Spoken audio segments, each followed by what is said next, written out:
blowtorch, they could dismantle the pipeline as the vents were coming up every quarter mile. They would go up and down as they put them up. They would dismantle them, and until they started putting oil in the thing, and they quit doing it. But they got caught, and then they got railroad like everybody else in this system. It's terrible, ugly justice system. Get this: 90% of all criminal cases in this country do not go to trial. What does that tell? Oh, is there a criminal class? Oh, they're not here. That's kind of important. But then what does that tell you about 90%? Well, goodness gracious, were they found innocent? Did they come up with money to record? 90%, everybody plea bargains in this country. You know why? Because either you plea bargain, you have a chance to get out and have a life, or you go to jail forever. So what did I learn going to jail? See, I only risked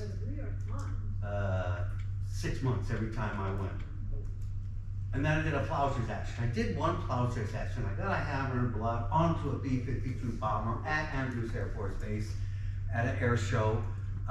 They could have thrown the book at us. They were going to, but they decided to drop the charges, make it a misdemeanor. I ended up doing 6 months for throwing blood and hammering a B-52 bomber at Andrews Air Force Base. And every time I trespassed at a place called Offutt Air Force Base, just cross the line, get apprehended. The last 8 times I did that in my career, I got 6 months every time.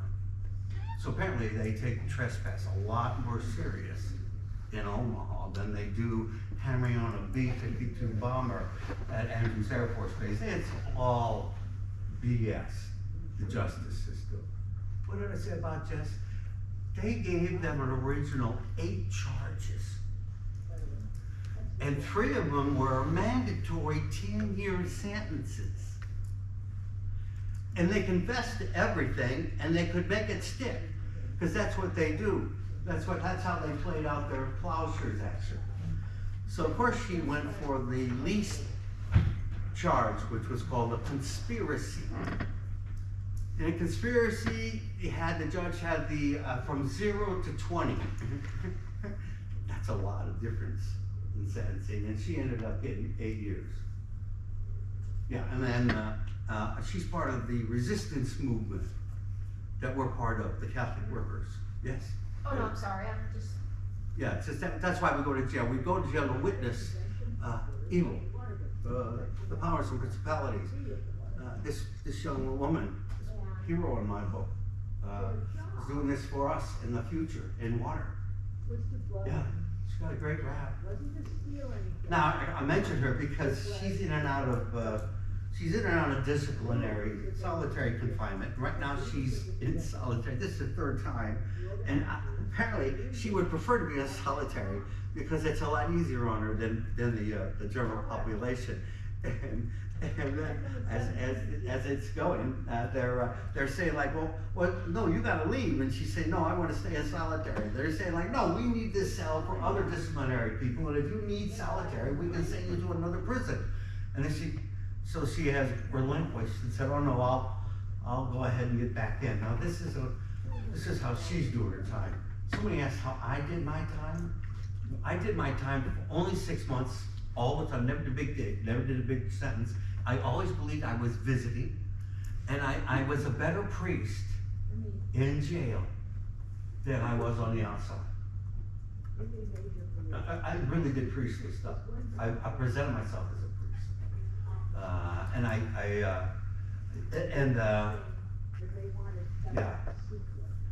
Yeah, Jess is not doing priestly stuff. She's survived, and she's doing it nobly in her own way. If you ever went to a movie called Cool Hand Luke, she's like a young generation Cool Hand Luke, just extraordinary woman. All right, question. Sorry. Yeah. So you were alive during like the Vietnam anti-war protests. Yes. And I feel like our generation's kind of or the like anti-war in Gaza feels kind of similar. Yes. How do you feel like they're similar or different? Well, the young people are involved. The smart people are involved. The kids on the campuses are adding 1 and 2 and follow the money and sees that their campuses are steep in the war industry and supporting Israel. That smart kids are coming to that. You send a kid to college to get that kind of learning. I just got like, that is so impressive. It really is. And they're the ones who are getting their butts whipped. They're the ones who are being thrown in jail. They're the ones who are people are being deported. They're feeling that immediate fear that comes with this kind of fascist system that can just pick people off the streets and send them to El Salvador and say to a judge, sorry, we can't bring them back. What's going on in this country? Yeah, well, this is what. I was born with inevitable death to the bomb. Or not inevitable, immediate. But now you have immediate and inevitable. The way we live, we're destroying the planet and we're like a fast-growing cancer on the planet. I'm going to die of old age. I'm not sure how you guys are going to die. Do you hear what I'm saying? That's a species gut thing. All right, so, and the other thing is, I'm an outrageous Christian, believer in Jesus, but you got to hear that's not the same Jesus that you've been brought up with and I've been brought up. I don't buy the creedal Jesus anymore. The Apostles' Creed, Trinity, big thing with Catholics. I remember being a Catholic and believing in the virginity of Mary, and then I could always say like, and my priest says it's a mystery and I don't have to explain it. It just makes me a Catholic. I'm like, just be proud to be a Catholic. Don't think it through. That sort of thing. I've gone through all that stuff. And this is what I say about all that creedal stuff. It's not that it's wrong. I'm not saying it's wrong. I'm not saying I disagree with it. I'm saying it's something far worse. It doesn't work. You know that song, we will know they are Christians by their love, by their love. Hey man, you can have that creed and you can be for the nuclear arms race and hopefully blow the Russians off the face of the planet. All this talk about Christian nationalism, I was a Christian nationalist as a Catholic in the 50s. We prayed the rosary for the conversion of the communists in Russia, and we egged on the arms race with President Kennedy and building 1,000 ICBMs. You can't get more nationalistic than that. So there hasn't been a moment in my life, 70 years, when the dominant Christian practice in this country has been a practice of nationalism. And the dominant sins of the practice of Christianity are the sins of omission that our leaders don't talk about. They have to do with the powers and principalities, wealth, war, empire. If you're involved in wealth, war, and empire, you're no friend of Jesus. You're one of the people who put him on the cross. Now, that's how I see it. Now, I just want you to know the cross was a hard sell in the first century. Anybody know what was going on in the first century between the Romans and the Jews in the first and second century? When the text was written, called the New Testament? Called the Roman-Jewish Wars. They love, they always like to call them wars when they're just slave rebellions and they just put them down in genocidal ways.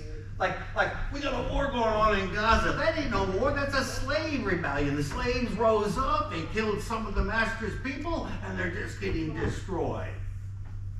There ain't no war. And what was going on when the Russian, or the Roman and Jewish wars was the same thing. The Romans just got tired of these Jews who were just problematic. They were right in the middle of their empire. They had this temple scene. It was the largest space, ground-wise, temple space in the world. However, it was sort of like a football stadium.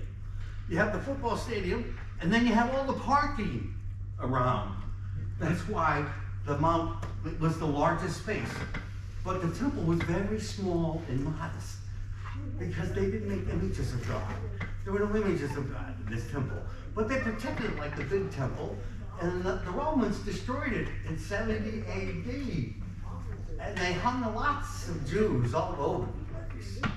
And they hung a lot of Jews going into Palestine and destroying Gaza and all those other things. And then they went out into the empire. There was an indigenous Roman Jewish empire in these major cities, and they just uprooted them and killed them. And then put them on a cross. So if you're in a religion that was formed and written by people who follow a Jew that ends up on the cross, that would be a hard sell. Just saying. However, not to one-up the folks in the 1st and 2nd century.